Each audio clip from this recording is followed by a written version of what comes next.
All right, let me make a couple of corrections real quick before I go on. And I'm shocked that I didn't catch it. But هوش را بگذار و آن گه هوشدار گوش را بربند و آن گه گوشدار. I don't know why I wrote war and said war, because I should have just caught that, but that's gushdar, like somebody who actually listens with their inner being. Open your inner being to vibrations and listen that way, rather than just your immediate sense of hearing things. Okay, that was correction number 1. Correction number 2 is when I mentioned Vision of Islam. It's a good book. I failed to mention Professor Murata along with Professor Chittick. So I am sorry, because it's they're co-authors, and I was so into wanting to make sure that you know that you're not going to go on YouTube and immediately listen to Chittick. But you got to listen to him after you've done a little bit of reading, I think, at least from the videos that I've watched. So apologies to Sachiko Murata, Professor Sachiko Murata. This book, Approaching the Quran, comes with a CD in the back, and it's really good. It's really good.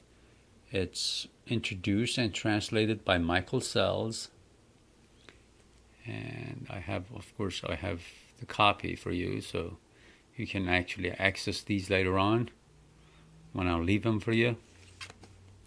And one book that I didn't want to forget in the mix of the shuffle, one thing I like a lot about Sayyid Hossein Nasr, Professor Nasr, is that long time ago, I actually think it was a PBS program, and he was on a program, I forget the title, but Dalai Lama was on it, and they were talking about nature, and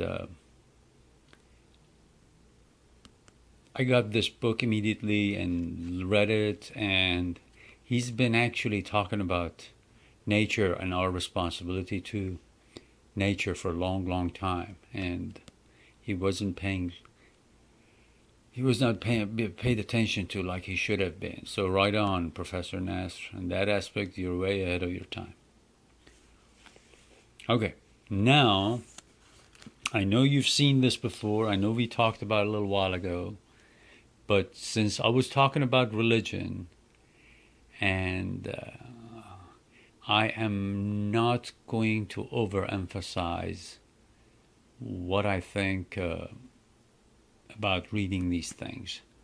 Power of Myth, definitely watch it. This is the book that's based on the actual conversation. But that 6-part video, definitely watch it. When you're studying other religions, it's a work you can go back to over and over. And again, I showed one of these, but I thought might as well, just since all the 3 DVDs were back in the library, thought I'd just get it. The way the library has it set, it's in 3 packets, and every one of them has 2 discs, 5 lectures on the 2 discs, so it adds up to 15. Watch the whole thing,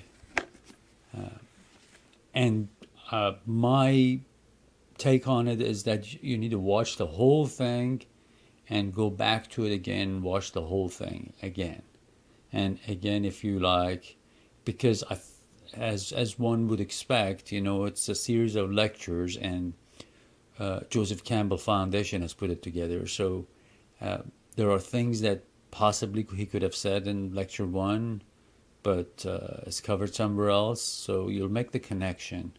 And there we go. 1, 2, and 3.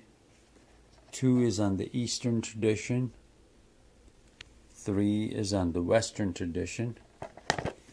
And Mythos 1 is shaping of modern mythic tradition. Again, very important in my eyes. It's definitely made the reading those books on religion a little bit more fun for me.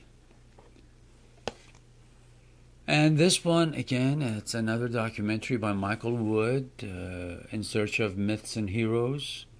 Again, mythology and medieval history is actually under the scope. It's a PBS video. It won't hurt while you're studying religions. Yeah, I'm sorry I had to go back to this because I think it's very important. All of Joseph Campbell's works. If a person cannot read them, at least they need to watch the videos and audios available a few times back to back. And maybe separated by a few months. Okay. And then after that, we will cover some of the works on Sufism that I have bought over the years. And it's something that has to be understood on a gut level.